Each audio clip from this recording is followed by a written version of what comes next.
After 6 months, we're finally done with this deck project. I can't believe it.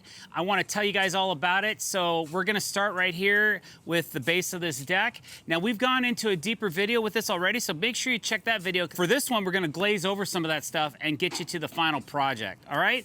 So this deck, this home and this deck were all built on these piles. Now, these are like telephone poles. They've been heavily treated and preserved, and they're driven down into the ground. And the clients wanted us to reuse these because obviously they match the house. So we're like, okay, let's take a look at them. They seem to be in pretty good shape. So we went ahead and put some new bracketry on top of the piles, and then we were able to put new beams and then aluminum joists on the deck. So this deck is framed in aluminum with pressure-treated glulam beams. All the beams, anywhere that there's a beam on this deck, if it's wood, there is a bladder system that protects it from getting wet. So anytime you see over a beam, you can look up and see a rubber bladder system that is keeping the water shedding away and off of the beams. So that was something that I personally wanted to do to make sure that this deck lasts as long as it possibly can. All right, so we have outdoor aluminum joists. These are 2x8. You can see it throughout. We did some heavy cantilevers over here with it. So we doubled them up in this section of the deck. It's still got a little tiny bit of bounce, but considering the cantilever, it's not bad. Some really unique curves and features go on this deck, and I will show you guys that here in just a little bit. Let's go topside and get into some of this other stuff. All right, so this deck is multiple levels. There's 4 different levels, 2,000 square feet. It has 5 different staircases that connect different levels and to the ground. We added a staircase on the far end of the deck that was not originally there, and I think it was a smart move. That's what the clients wanted. It gives them access to the far end of the house and the deck and the yard. So that was, I think, a smart addition to this project. Let's go up here. We ended up adding an extra post that I originally wasn't planning on, but because we had a little bit of bounce in this one section of the deck, I said we can eliminate all that by just adding one post. So we added a 4x6 pressure-treated hemlock. That's what this stuff's called, guys. See, these are called incisions or incised lumber. They're like little perforations that when they pressure treat, it's called knurling, where this machine knurls these incisions into the wood, and that helps push the treatment deeper into the post. That's what that's all about. All right, we went ahead and just used an oversized footing block here. This is an 18-inch round, so it has a better bearing load capacity. We didn't need this really to support anything. We needed it to avoid deflection. That's what this is for, because as you were going down this first set of stairs, you got the deflection of the deck, and if you're sitting on the deck enjoying yourself and somebody's coming down to meet you or talk to you, you kind of felt it. Because aluminum has a different deflection rate than wood does, and wood, after about a year, or at least pressure-treated hemlock, the resins in the wood kind of harden up, and the material becomes a little bit stronger as far as deflection goes, whereas aluminum, it deflects the same from day 1 to day 100, or day 1,000, or day 100,000. Just depends on how long this deck's gonna last, which I'm thinking we get 100 years out of this deck, no worries, okay? That's what I think. We'll see. We'll come back here in 100 years, Calvin, studio man, and we'll check this deck in 100 years. And, well, somebody can, I'll be dead, okay? I don't plan on living to be 120. We have, again, pressure-treated glue lambs. We added, we have another pressure-treated post here that's, again, in a footing block. Then we did a little bit of uber conglomerate pre-made powder-coated brackets. You can get those at a local hardware store or probably online. I think that's where I got these special 90 brackets, was online by your major conglomerate bracket maker. All right, guys, so here's I would say probably the main entrance to the deck. There's a nice set of stairs that come right off this concrete driveway. And the main kitchen area in the house is right off this door. So this is where the client wanted to barbecue, and where they always have, but they didn't have any protection from this western exposure, which gets very hot, or bad weather, which the fronts come in off the water. So we added this patio, this acrylic patio cover. It's aluminum frame, acrylic top, company called American Patio Covers Plus. There you go. Gave them the information, guys. So that is a really cool space now where they'll be able to really enjoy it. And we were able to tie the downspout right into their existing gutter system so that we didn't have to have additional unsightly downspouts coming down onto the deck, all right? Now, one thing you're gonna see throughout this deck is this really beautiful AGS stainless cable railing. Really nice system. It's all stainless steel. There is no other metal. This is all surgical grade 316 stainless steel. So you could actually cut your steak with it or operate on yourself with this stainless because it's that high quality. Even their cable, the way they tension things, is done differently than I've used on other systems. So it won't back itself out, and the cable is of high quality, so it won't detension either, like a lot of other 1/8 inch stainless cable systems do.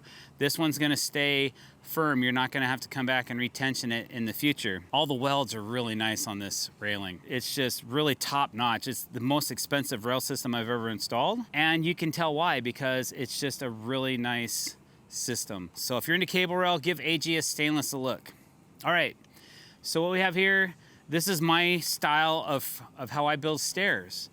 This staircase is built out of TimberTech AZEK, and it's all one color called Coastline. We have in-light lighting in here, one per step. This is their dot series, because I usually use a Fusion 22, but this is the dot 22 because we tied it all in to all of the transformers for all the landscape lighting, all the deck lighting, all the color changers, all that stuff I'm gonna show you into this. So we have these on every stair level. Every elevation change on this entire deck gets a dot. You can see some of the cool trim features that we did. We did some really nice folded corners. All of our beams are pressure treated glue lambs. They're 65 bucks a running foot for these beams. But again, they're gonna last. We have G-tape on top of them and a bladder system underneath here so these never get wet. And then we just cap the ends because that's the first thing these started cracking right away. Like the sun came out in western exposure. So we just put a little end cap on it so that the end cracks don't destroy this beam. So it'll be protected for a long time. Just really nice. Everything's Cortex. Cortex is a hidden fastening system made by a company called Fasten Master. So all the stairs, all the fascia, all the details, everything has Cortex plugging in it. So that makes it a really nice, seamless look. So there's no face screw showing anywhere on this deck. Not in the fascia, not in the sides, nowhere. So let's go up and take a look at this barbecue area. So we were just standing out in the sun, and it's a hot summer day today. It's gonna be 90 degrees today. It's noon. Coming from that hot area down there, it's probably 15 degrees cooler, maybe 20 degrees cooler in here. Just wanted to show you again the seamless look of this rail system, how it ties in from post to post and then straight into an angle. So everything, you can touch it, you can feel it, and you can run your hand along it anywhere, and it's gonna be nice. Probably also one of the nicest things I've seen are these stainless steel gates. It takes one fabricator 8 hours to make this gate, one guy. And they ship the frame, and then they ship all the cables pre-cut and pre-crimped. So all you do is just screw it together, tension them down, and basically all of the hardware is installed, welded to it, those clean, crisp welds. You don't do anything except just hang the gate. The hinges are already on. You just drop these hinge pins in, and then it locks this gate in place at the proper height. The only way you change the elevation is by adjusting that post, going back and forth, and that'll raise or lower this gate. But we've had this thing installed for probably a month now, and it hasn't sagged at all. They ain't cheap, but they're nice. So here's our barbecue space. They've got a nice Weber and a Traeger. So again, just a really great area that you can cook, stay out of the weather, stay in the shade, not be burning up while you're trying to smoke your chicken or whatever. Then we put a color changing light into the deck right here, and it highlights the wall, and then it glows off of the top. So it's kind of a cool look. The client decided she didn't want it, but I put it in anyways because I think she'll like it once she sees it. So then we have more of those color changers that glow up on the house, and hopefully I'll be able to get you guys some pictures of that soon. I'm not sure when, but soon, okay? And now here's our first level change. So this is deck number 1 and the staircase coming up, and then we have this level change, and it's basically all the level changes coincide with the inside of the house. This deck level matches the kitchen, And then it steps down where this deck level is the same height as the living room because we have doors that we have to deal with. So this house has multiple heights. One of the coolest things about this rail company is they'll make custom parts. So they made this custom post to keep us within compliancy of our rail gap, because you can't have more than a 4-inch gap anywhere on the deck, right? It has to be 36 inches tall, no more than a 4-inch gap. So they saw that as a solution to a problem that could have, like if this would have ran the post straight up, this would be out of compliance. This section right here, this would fail inspection. So they made sure that we weren't gonna do that. We have less than a 4-inch gap in between these double posts, which actually is cool because it also gives us enough room to work the hardware while we're tensioning the cable. Just really nice finish work on this stuff. So this is deck number 2. We installed an umbrella stand for them here. So we haven't put them in yet, but I think we're gonna get that done before the client sees us do it. We'll get the umbrellas installed. There's a nice table and chair set that's gonna go here. So we anchored this into solid blocking right here into the frame of the deck. So there's 6 bolts that go down into solid blocking and then 4 bolts that go this way into solid blocking as well. So just a nice space for them to enjoy. All right, so this is deck 2. And this is kind of the transition space. You got to get down to deck 4, so you had to have a deck 3, right?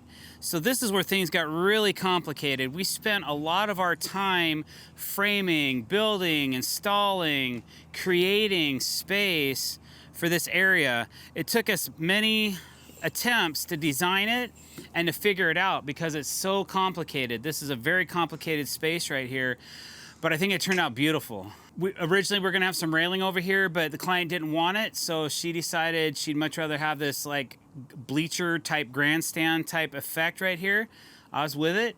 So we kind of blended the steps, turned into a bench, which blends into the back of this bench, and then there's another bench up here that's curved to match the curve of the deck. Just so much going on. Everything's skirted.